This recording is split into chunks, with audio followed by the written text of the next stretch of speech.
On se retrouve aujourd'hui pour le 4e tutoriel qui concerne la programmation du logiciel Node-RED.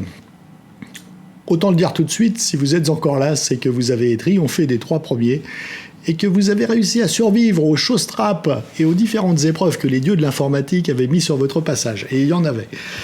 Autrement dit, je n'hésite pas à le dire sans être hyperbolique, vous êtes l'être élu.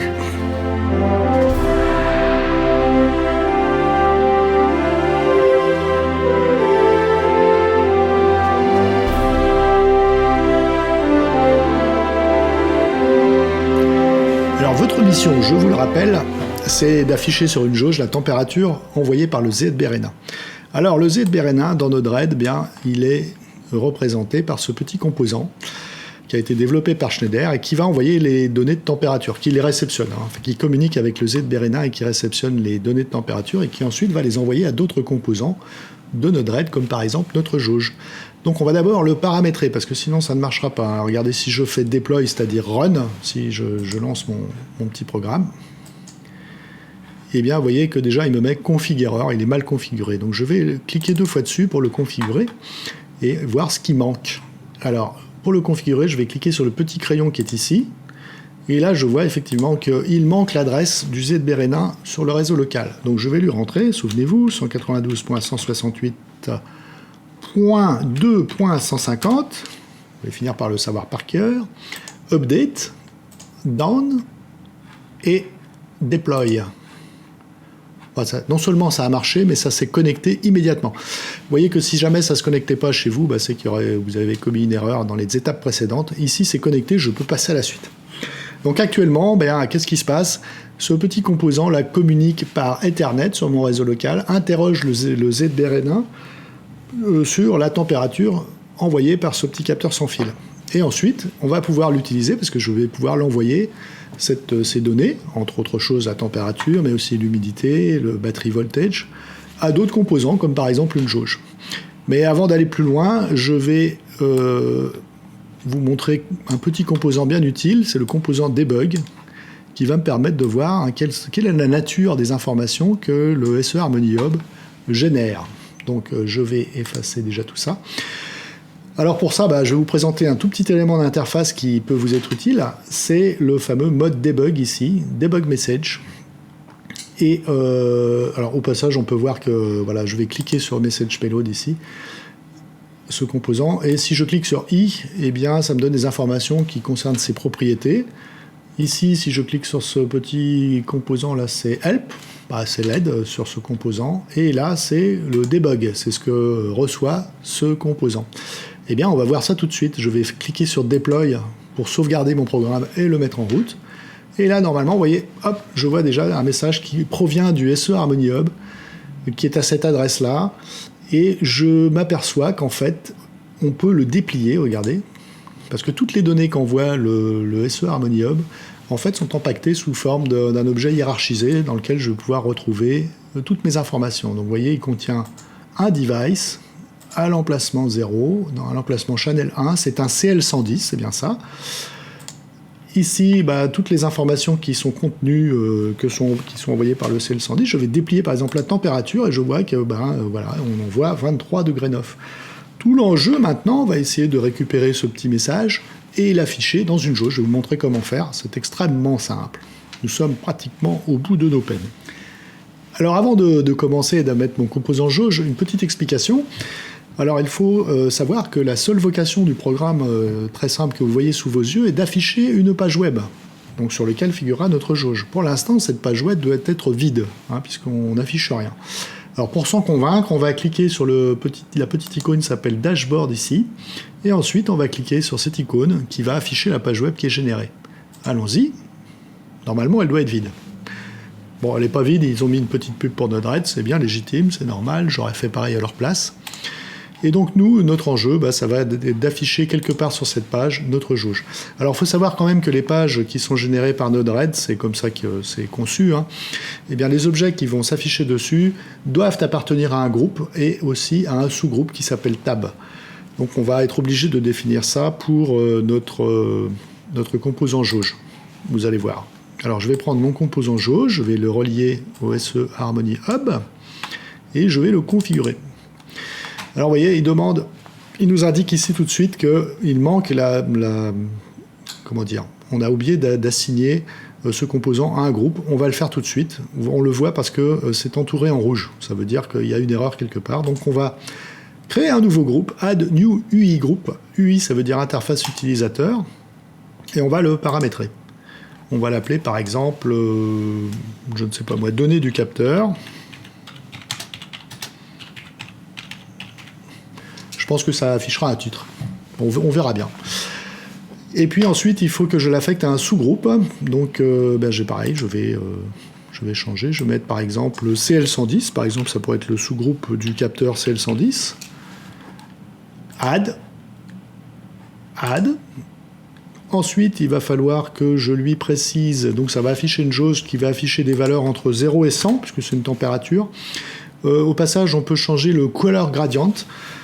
Donc, ce que ça veut dire que la jauge s'affichera en vert si c'est entre 0 et 33 degrés, entre 33 et 66, ça va s'afficher en jaune et rouge, etc. On peut changer tout ça, on peut mettre plusieurs couleurs différentes. Et puis, on va faire down. Alors non, il faut aussi que je lui précise que je formate donc les données qu'elle reçoit. Alors, souvenez-vous, elle reçoit les données, si on se met sur debug, elle reçoit un objet arborescent, qui donc, quand on ouvre les différentes branches de l'arborescence, on voit que c'est un objet qui s'appelle SE Harmony Hub, qu'il a des devices, enfin là il n'en a qu'un, c'est le devices 0, qui lui-même contient une branche qui s'appelle data, qui contient plusieurs branches, dont une qui s'appelle température, qui contient elle-même plusieurs branches, qui s'appelle value. Et donc, voilà la syntaxe qu'on va utiliser. Alors non, l'objet s'appelle message payload. Donc on va utiliser la syntaxe en mettant un point à chaque fois qu'on change de branche. Alors regardez ce que ça donne. Message.payload. Alors ceux qui sont familiers avec la programmation orientée objet n'auront aucun souci pour comprendre de quoi il retourne. Device 0. Bon, j'ai trouvé tout ça en regardant la doc, mais là je vous l'épargne. Après device, il y a data. Point. Après data, il y a par exemple température. On pourrait aussi afficher l'humidité si on changeait. Vous voyez, je pourrais mettre très bien timestamp, batterie, humidity. Point value. Alors voilà, qu'est-ce qu'il y a d'autre à mettre? Down. Deploy. Voilà, et maintenant je vais regarder la page qui est générée en allant sur le petit dashboard ici, en faisant ça. Et là, on croise les doigts. Wow, ça fonctionne. Voilà, j'aurais peut-être dû intervertir et mettre données du capteur ici dans le tab et puis dans le groupe mettre CL110. Bon, bref, vous changerez tout ça si vous en avez envie. Vous voyez qu'on peut changer aussi les unités qui sont ici et puis le nom de la jauge. Bon, on va faire ça tout de suite, mais je crois que vous avez déjà compris. Donc le nom de la jauge, on va mettre par exemple température. Température, voilà. Et on va donc deploy. Et vous voyez que la modification a été faite immédiatement. Qu'est-ce qu'on pourrait faire encore? On va afficher un petit graphique qui donnera la température en fonction du temps. Ça peut être utile pour avoir la température, l'évolution de la température, notamment pour un frigo, puisque Monsieur Lucas et Chalmel, c'est ça que vous vouliez. Donc on va faire ça tout de suite. Alors pour cela, rien de plus simple, bien qu'il y ait des choses quand même un peu plus simples que ça. On va éditer notre composant de charte après l'avoir relié à notre SE Harmony Hub. Donc on va cliquer 2 fois dessus. Là on voit encore qu'il faut l'affecter à un groupe. Donc on va le mettre au groupe CL110. Et qu'est-ce qu'il reste à faire? Oui, il faut quand même peut-être lui formater des données. Alors là je me souviens plus trop comment ça marche. Ah oui, ça y est, je me souviens. En fait, le composant de charte, lui, il affiche juste un nombre. Enfin, il faut qu'il ait en entrée un nombre. Donc il va falloir d'abord extraire ce nombre, comme on l'avait fait pour la température ici, grâce à une petite fonction. Donc on va formater les données avant qu'elles arrivent sur ce composant. La fonction, elle est où cette fonction? Elle est là. Vous voyez, je vais la glisser entre les deux. Et je vais donc lui dire que le message payload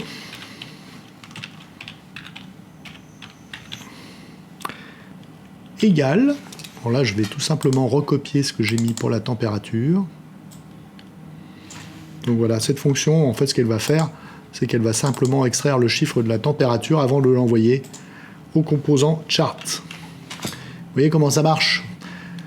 Espérons que ça marche. Donc là, allez, on se lance, on fait deploy et on va regarder ce que ça donne. Bim! Alors voilà, donc là, 22,8. Ah, alors oui, il y a un premier point qui s'est créé ici. Il faut peut-être lui dire aussi quand même qu'il faut rafraîchir toutes les secondes ou toutes les minutes. Voilà, là pour l'instant, il rafraîchit toutes les heures. Donc c'est peut-être ce qu'il faut laisser en fin de compte. Hein, mais on va mettre pour les besoins de la cause toutes les secondes. Et normalement, on devrait voir plusieurs points s'afficher. Eh bien non. Non. Alors comment se fait-il ? Je pense qu'en fait le SE Harmony Hub n'envoie pas toutes les secondes la température, donc il faut sans doute attendre un petit peu de temps. Alors je vous demande de me faire confiance, ça fonctionne. Donc vous verrez bien vous-même. Alors on peut évidemment modifier tous ces éléments ici, à la fois l'échelle de température, à la fois aussi l'heure, etc. Vous pouvez mettre ce que vous voulez. On en a terminé pour ce petit tutoriel, enfin pas tout à fait, parce qu'on peut quand même... Il y a une petite chose une fonctionnalité qui est quand même assez intéressante avec le composant SE Harmony Hub, c'est qu'on peut rajouter, appairer des capteurs à la volée, sans plus avoir, comme on l'avait fait dans les tutoriels précédents, à interagir avec l'interface de l'Harmony Hub qui est un petit peu austère. Je vais vous montrer comment on fait. Alors pour faire ça, je vais cliquer sur le composant Harmony Hub et cliquer sur le bouton Harmony Hub Web. Parce que les ingénieurs qui ont développé ce composant, ils ont prévu une interface web spécifique qui permet de le paramétrer dans une certaine mesure. Alors déjà, on peut voir que nous avons bien un CL110 qui est déjà appairé et qui transmet toutes ces valeurs. On peut regarder dans l'onglet Diagnosis. Voilà, on voit que le niveau de batterie de ce capteur est ici. Le reste, je n'y comprends rien. Mais ça ne nous servira pas. Alors maintenant, ce qu'on va faire, c'est ajouter un capteur. On va cliquer sur Add Sensor. Et moi, je vais essayer d'ajouter celui-là. Donc pour l'instant, vous voyez, il n'est ni déclaré, ni appairé. Donc pour le déclarer, eh bien, on va lui affecter un channel. On va mettre par exemple le channel 2. Voilà. On va l'appeler channel 2. Je ne sais pas si ça a une importance quelconque de mettre... je ne sais pas si on peut mettre n'importe quoi. Bon, enfin bref. Par contre, je sais que... Alors moi, je vais essayer d'appairer ce petit capteur. Donc je sais que c'est un ESST01. Et quelle est sa MAC adresse? Eh bien, c'est tout simplement marqué dessus. Donc c'est un identificateur unique. Aucun capteur n'a eu la même MAC adresse. Donc là, j'ai juste à recopier. Donc je vais mettre FFC012E8. Et je veux qu'il me transmette la température. Voilà, il est déclaré. Et maintenant, ça a eu pour effet de faire apparaître en vert le bouton Pair Sensor qui auparavant était grisé. Donc je vais cliquer dessus. Alors, je vais dans un premier temps... Voilà.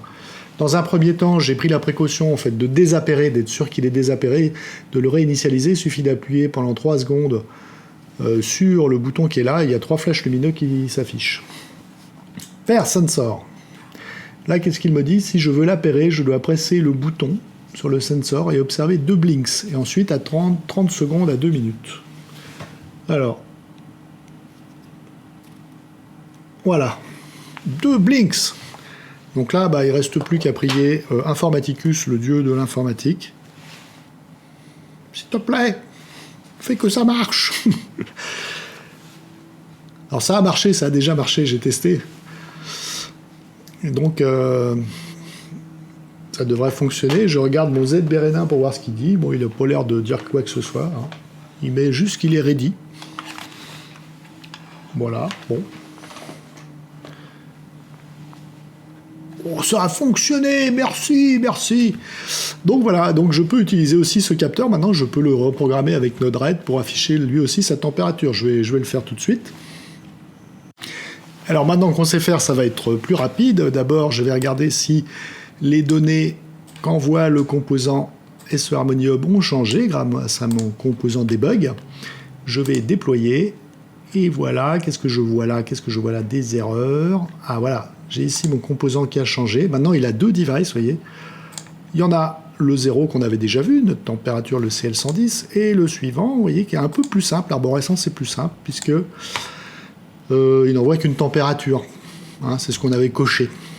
Alors, pour récupérer cette température, eh bien, on va repomper intégralement, pratiquement intégralement, ce qu'on avait mis pour le premier composant. On va faire une jauge ici.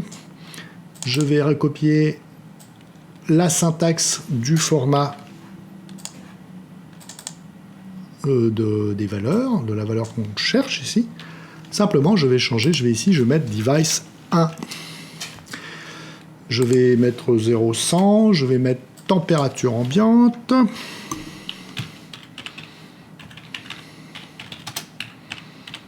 Ambiante. Et je vais mettre... qu'est-ce que je vais mettre? Ah oui, il faut que je lui précise à quel endroit il doit s'afficher dans la page web. Je vais faire down. Et maintenant, je vais faire deploy.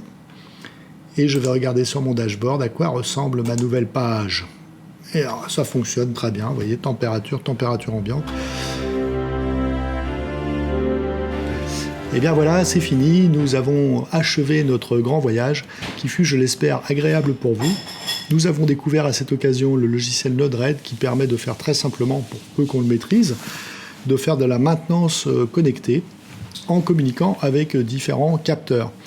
Alors ce voyage, vous pouvez le continuer vous-même en raffinant davantage ce programme, en ajoutant des algorithmes par exemple qui déclenchent certaines actions lorsque certains seuils de température sont atteints ou autre chose. Tout ça, je vous laisserai le découvrir par vous-même. Mon ambition, c'était juste de faire une introduction à Node-RED et à la maintenance connectée. Avant de nous quitter, j'adresse un grand merci à Monsieur Grandperrin qui m'a aidé à construire ces tutoriels et je vous dis à bientôt.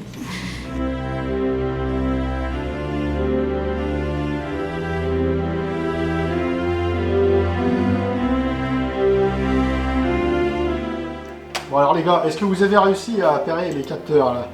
Bah, écoute, on y réfléchit, moi je suis en train de m'informer pour voir si dans le West France il n'y a pas une solution sur les capteurs. Je cherche, je vois pas. Je trouve pas.